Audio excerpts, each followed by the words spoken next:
You're looking good. Thank you. You always look good, as always.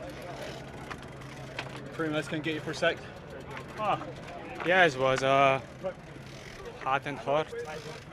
What was the thinking behind letting the escape get so much time? Is that dangerous? Yeah, I mean,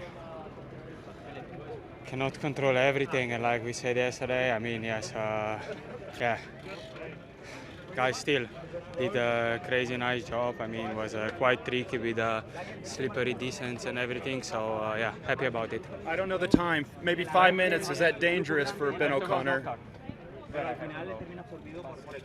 Is 5 minutes dangerous for Ben O'Connor? We will see at the end of the race, no? Yeah. Thank you. Thanks. Ben, stage win in the Tour de France, Giro d'Italia, and now one here in the Vuelta España. With it, red jersey, and with it, a heck of a margin over some serious riders. What's the feelings now? I reckon that was the most enjoyable win I've had. Yeah. Probably the most enjoyable win of my career, to be honest.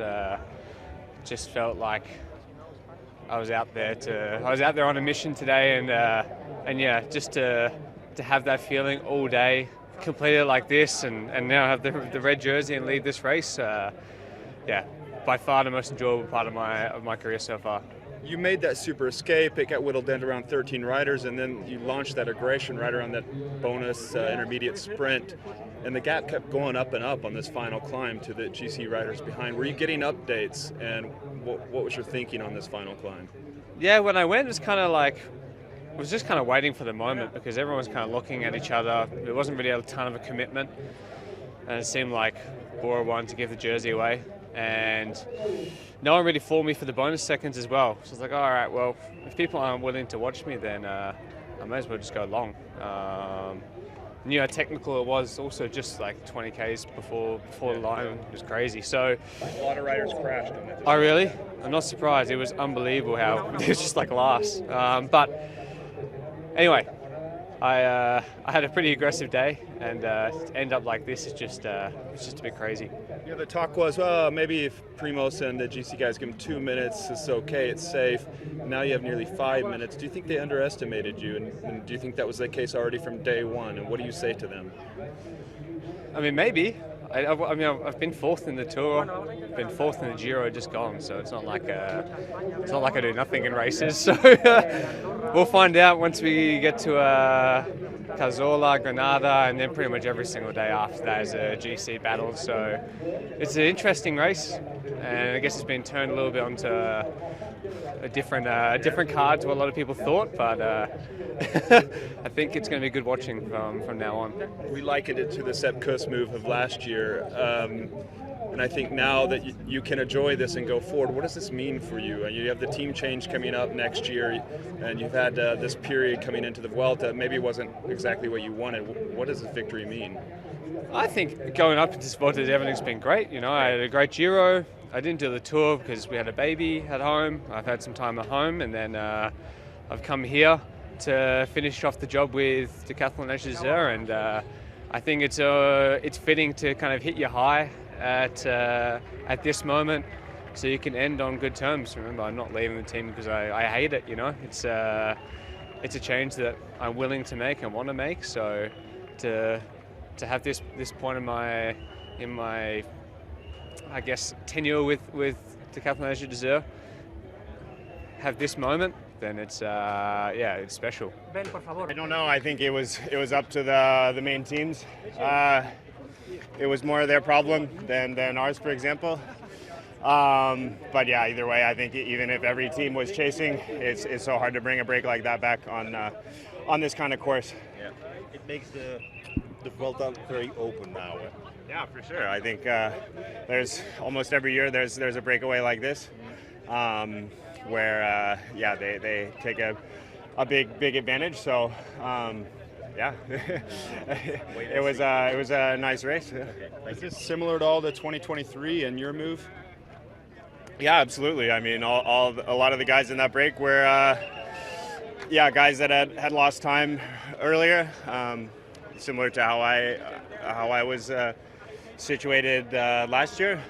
So yeah, that's the perfect place to be to get in a break like this and gain a lot of time.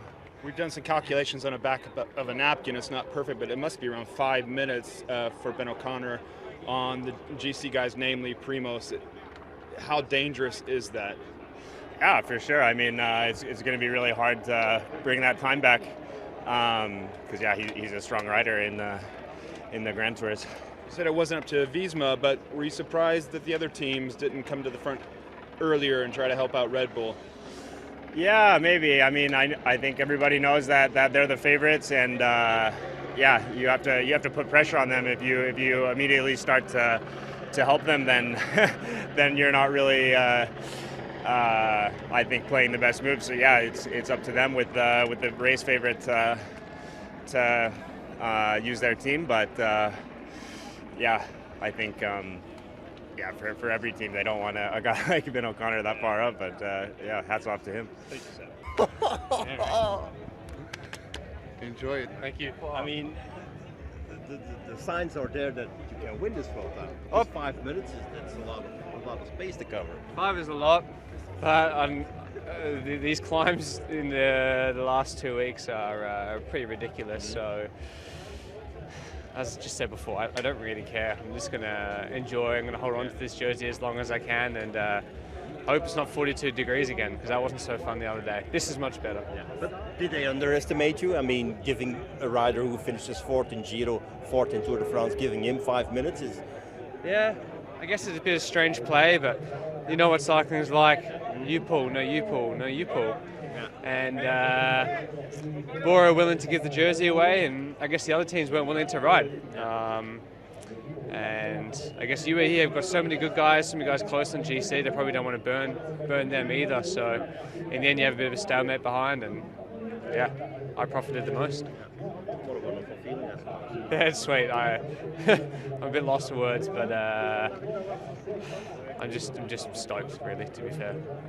Yeah, the plan was actually not that no one of us is in a break, and we wanted to let the break arrive, but in the end there were a lot of moves in the climb, so I followed there, and yeah, in the end, I think we messed it up a little bit in a break. No one was really walking there, so a lot of attacks, and yeah, sadly I didn't was in the move. I had super good legs, and yeah, so I'm happy with how my shape is, but yeah, I think I could have gone for more today. Which were the instructions from the DS? Because we had Ben O'Connor open a big, huge advantage from Primoz. At some point they request you to go back or just to keep in front? No, I mean, in the end, yeah, we just missed the move from Ben in the break, and then everyone was looking at each other, and then he just went. So it was not perfect for us. Florian, have you had a chance to look over the GC, and what do you make of the situation now with how it stands with Ben O'Connor nearly 5 minutes over your team leader? Yeah, I mean, I think there are still a lot of stages to go. Yeah. Also super hard. Yeah, in the end I was not in the move when Ben went. So yeah, I think, but we saw Roglic the last day super strong, and I think he's in a good shape here, and I think we have everything under control, and I'm happy with the white jersey now, and yeah, I mean, maybe I could have gone for more today, but yeah, you always need some luck also to be in the right move and get a gap, and yeah, but I'm super happy with the shape and looking forward to the next stages. Just finally, simple question: can Ben O'Connor win this Vuelta a España now? It's, I think, a hard question. Yeah, I think we will do everything to that does not happen. In the end, I think Roglic is going super good, and he looks super strong, and I think we have not to worry too much about it. Thank you.